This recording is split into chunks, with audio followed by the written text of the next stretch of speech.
മലയാളികളെ സംബന്ധിച്ചിടത്തോളം ബഹുഭൂരിപക്ഷം പേർക്കും ഒരു കരിയർ എന്ന് പറയുമ്പോൾ ഡോക്ടർ എഞ്ചിനീയർ എന്നുള്ളൊരു ദ്വന്ദ്വത്തിനകത്ത് നിന്ന് പോകുന്ന ഒരു സിറ്റുവേഷൻ ആയിരുന്നു അന്ന് പ്രത്യേകിച്ചും.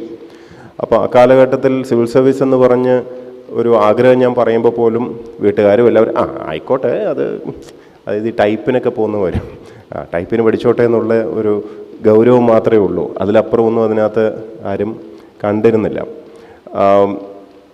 ഞങ്ങളുടെ ബാച്ച് സത്യം പറഞ്ഞാൽ 2006 2007 ബാച്ച്, ഞങ്ങളുടെ ബാച്ചിൽ ഇന്ത്യയിലെ ആദ്യത്തെ 20-ൽ 5 പേര് ഉണ്ടായിരുന്നു. അപ്പോൾ 5 പേര് ഫസ്റ്റ് 20 വരുമ്പം 4-ൽ 1 മലയാളികൾ.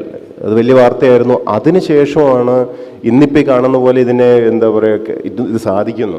മാത്രമല്ല പിന്നെ എന്നെ പോലുള്ള ആൾക്കാരൊക്കെ സർവീസിൽ കയറി കഴിഞ്ഞപ്പോൾ എല്ലാവർക്കും ഭയങ്കര കോൺഫിഡൻസ് ആയി. ആർക്കും കിട്ടുന്നൊരു പക്ഷേ തോന്നലും വന്നിരിക്കാം. എന്തായാലും അതിനുശേഷം നല്ല രീതിയിൽ കൂടുതൽ പേര് ഇതിലോട്ട് വരാൻ ആഗ്രഹിക്കുകയും പാരൻസ് ഇത് കിട്ടുന്നൊരു സാധനമാണ്, കിട്ടാത്ത ഒരു കനിയൊന്നുമല്ല എന്ന രീതിയിൽ ചിന്തിച്ച് വരാനും, അതോടൊപ്പം തന്നെ കമേഴ്ഷ്യലൈസേഷനും ഒത്തിരി ഇൻസ്റ്റിറ്റ്യൂഷൻസും ഒക്കെ വന്നു. ഇന്ന് ഞാൻ അറിഞ്ഞത് ശരിയാണെങ്കിൽ ഡൽഹി കഴിഞ്ഞാൽ ഏറ്റവും കൂടുതൽ പേര് സെൻറ്റർ വെച്ച് പരീക്ഷ എഴുതുന്നത് തിരുവനന്തപുരം നഗരമാണ്. ഒന്ന് ആലോചിച്ച് നോക്കൂ നമ്മൾ എവിടെ എത്തിയിരിക്കുന്നു എന്ന്.